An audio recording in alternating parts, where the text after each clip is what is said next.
I spent 3 days staring at that job offer before I realized the truth. The person who sent it didn't want me to accept. They wanted me to refuse. Because my refusal would tell them everything they needed to know about whether I could be controlled. This wasn't a recruitment. It was a test. And I was about to fail it spectacularly. After Sarah's arrest, I became somewhat famous in legal circles. Not the good kind of famous. The kind where people whispered when I walked into courtrooms. The lawyer who'd confessed to bar exam fraud.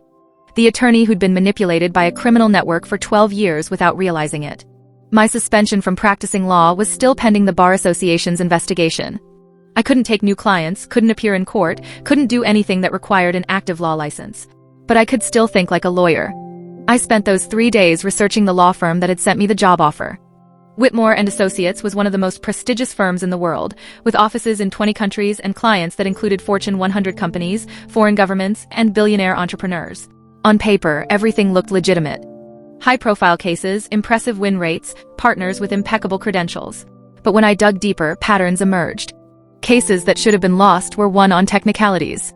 Judges who ruled in Whitmore's favor seemed to retire early with surprising wealth. Opposing counsel in major cases would suddenly settle for far less than their cases were worth. I called Jake Morrison, my forensic analyst who'd helped me throughout this nightmare. "Jake, I need you to analyze something." Quietly. "What's going on, Victoria? I heard about your suspension. I need you to look into Whitmore and Associates. Financial records, case histories, partner backgrounds. Everything you can find without triggering any alerts. That's a massive law firm. It'll take time." "I have time. I'm not exactly busy practicing law right now." Jake worked for 4 days. What he found was disturbing but not surprising. "Victoria, this firm is a shell game. They have legitimate clients and cases, but buried in their financials are payments from offshore accounts that can't be traced.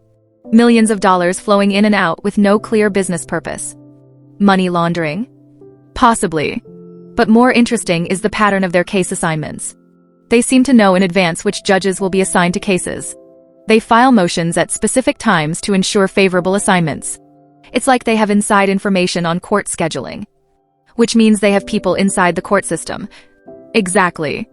And Victoria, there's something else. Remember David Kim? He's listed as an outside consultant for Whitmore. Been working with them for 5 years, even while he was supposedly part of Amanda's network. David Kim. The man whose bar exam I'd taken. The man who'd orchestrated my blackmail. Now connected to the law firm trying to recruit me. "Jake, can you trace who sent me that job offer?" The email came through an encrypted server, but the document metadata shows it was created by someone using the username Architect. Ring any bells? The Architect.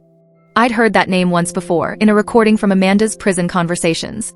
She'd mentioned that someone called the Architect was running operations above her level. On the 7th day, exactly when my week deadline expired, I received another call from the unknown number. "Hello, Victoria. Have you made your decision?" The voice was still electronically distorted, but I could hear confidence behind it. They expected me to accept. I need to know who I'd be working for. A name, at minimum. Names are irrelevant. What matters is the opportunity. Partner at Whitmore and Associates, full autonomy over your cases, unlimited resources. Your suspension lifted within 24 hours of acceptance. Your reputation restored through carefully placed media coverage. And in exchange? You take the cases we assign. You win them using whatever methods are necessary. You don't ask questions about where evidence comes from or how favorable rulings are obtained. So I become a criminal lawyer. Actually criminal, not just defending criminals. You become part of a system that's existed for centuries, Victoria. The law isn't about justice. It's about power. We simply make sure power flows to those who deserve it. I thought about everything I'd been through. The blackmail, the manipulation, the revelation that people I trusted had been using me for years. Part of me wanted revenge. Part of me wanted to infiltrate this organization and destroy it from the inside. But mostly I was just tired. My answer is no. There was a long pause. You're certain? I'm certain. I've spent 12 years being controlled by people who thought they were smarter than me. I'm done being anyone's puppet. That's disappointing. And unfortunate. Because your refusal means you've chosen to remain suspended, possibly disbarred, definitely unemployed. All to maintain some moral high ground that doesn't actually exist. Maybe. But at least I'll be able to sleep at night. Will you? Let me show you something, Victoria. My phone buzzed with an incoming file. A video. The video showed a courtroom. The Blackwood pharmaceutical trial was continuing with a new judge and new defense attorney. But something was wrong. The defense attorney, a woman I didn't recognize, was making arguments I'd developed, using strategies I'd planned, reading from notes that looked exactly like my case files. We took the liberty of continuing your work on the Blackwood case. Your replacement has been very effective. She's going to win his acquittal using your research, your strategy, your brilliance. Except she'll get the credit. The 7-figure bonus. The career advancement. While you sit in your penthouse wondering what could have been. The call ended. 2 days later, the media coverage began. Not about the Blackwood trial, but about me. Victoria Sterling, the attorney who confessed to bar exam fraud, has been formally recommended for disbarment by the New York Bar Association's disciplinary committee. The news spread across every legal publication. My face was on Law 360, Above the Law, and The American Lawyer. The coverage was brutal. Sterling's confession revealed a pattern of ethical violations dating back to her law school days. The committee cited her fraudulent bar exam, her association with criminal networks, and her failure to report suspected corruption as grounds for permanent disbarment. My phone rang constantly. Former clients demanding refunds for cases I'd handled years ago. Law schools where I'd given guest lectures, canceling my invitations. Professional organizations, revoking my memberships. My penthouse rent was due in 2 weeks, and without my law license, I had no income. My savings would last maybe 3 months. After that, I'd have to sell everything I owned just to afford a studio apartment. Agent Morrison called on the 3rd day of media coverage. Victoria, I'm sorry about the Bar Association's recommendation. For what it's worth, my testimony about your cooperation in the FBI investigation is part of the record. Did it make any difference? Honestly, not much. The Bar Association doesn't care about FBI investigations. They care about ethical violations, and you admitted to a serious one. So I sacrificed my career for nothing. You exposed a criminal network. You saved your sister. You stood up to people who'd been controlling you for years. That's not nothing. But it felt like nothing as I watched my professional life disintegrate in real time. A week later, someone knocked on my penthouse door. I wasn't expecting visitors, and my building's doorman usually called before sending anyone up. Through the peephole, I saw a man in an expensive suit carrying a briefcase. He looked vaguely familiar, but I couldn't place him. Ms. Sterling? My name is Richard Chen. I'm Marcus Chen's attorney. May I come in? Marcus Chen. The tech billionaire whose case had started this entire nightmare. I hadn't spoken to him since he'd fired me when my firm was hacked. I opened the door. Richard Chen walked in with the confidence of someone used to expensive properties. He looked around my penthouse, taking in the city views and high-end furnishings. Nice place. For now, anyway. What do you want, Mr. Chen? My client wanted me to deliver this personally. He opened his briefcase and pulled out a check. The amount made my jaw drop. $5 million. The bonus Marcus had promised if I won his case. I don't understand. He fired me months ago. The case was resolved without me. Actually, it wasn't. The prosecution dropped all charges last week, based on the evidence you uncovered about planted digital evidence. My client believes you earned this bonus, even though you didn't formally complete the representation. I stared at the check. $5 million. Enough to keep my penthouse, cover my expenses during the bar investigation, maybe even start over in a different career. There's a condition, Richard continued. Marcus wants to hire you again. Not as his attorney since you're suspended, but as a legal consultant. He's facing a new challenge from a competitor who's using the same digital manipulation tactics that were used against him. He needs someone who understands how these networks operate. I can't practice law while suspended. You don't need a law license to be a consultant. You can review documents, provide strategic advice, help his legal team understand the tactics they're facing. The pay would be $50,000 a month, starting immediately. It was tempting. More than tempting. But something felt off. Why now? Marcus fired me when the publicity got bad. Why would he want to work with me again when I'm facing disbarment? Richard smiled. Because you're the only lawyer in New York who's proven they can't be bought. Everyone else is part of some network, taking orders from someone compromised in some way. You sacrificed your career rather than be controlled. That's exactly the kind of person my client needs.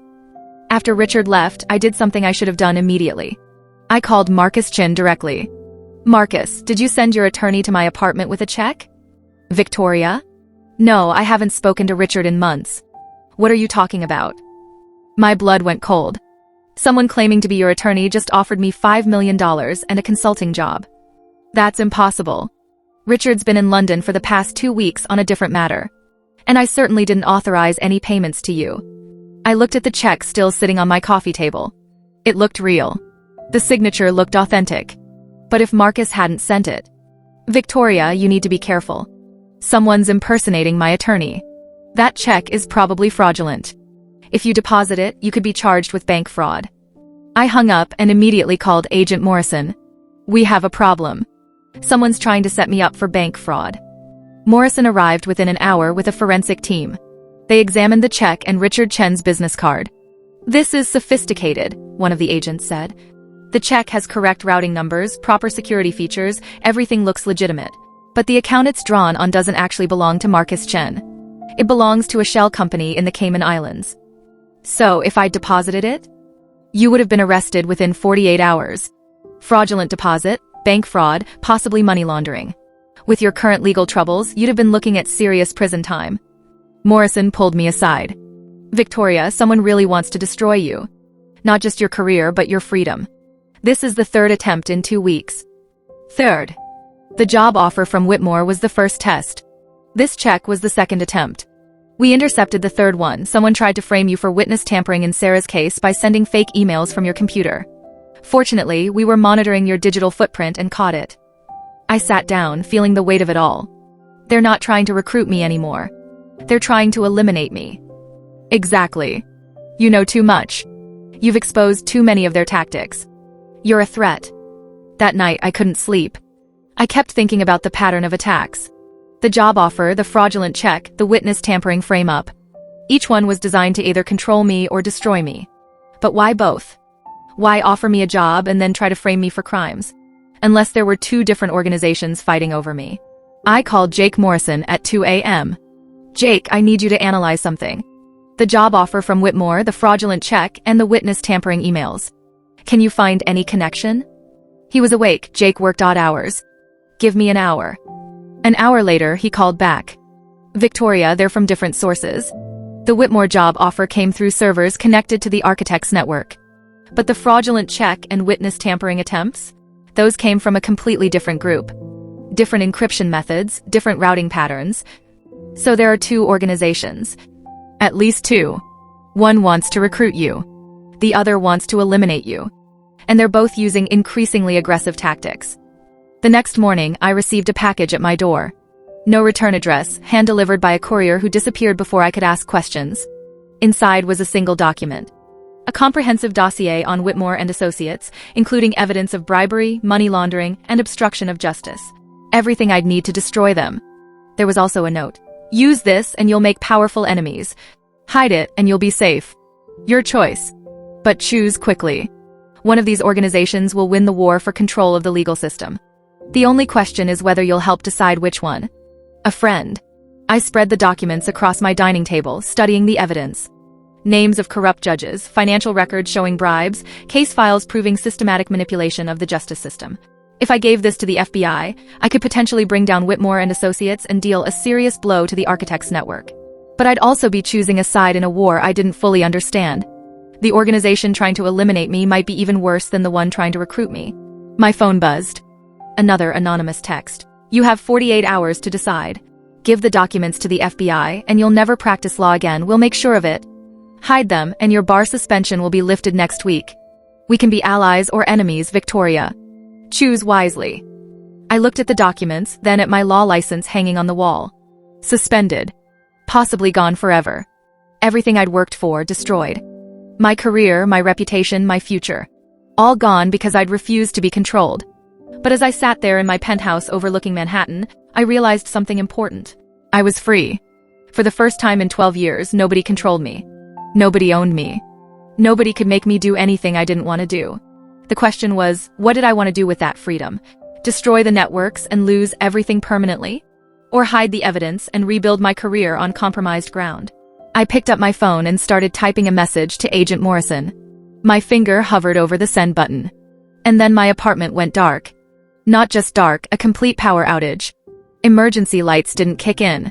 My phone died instantly despite being fully charged. In the darkness, I heard my front door open. Someone had entered my apartment. A voice spoke from the shadows. Hello, Victoria. We need to talk about your future. Or rather, whether you have one.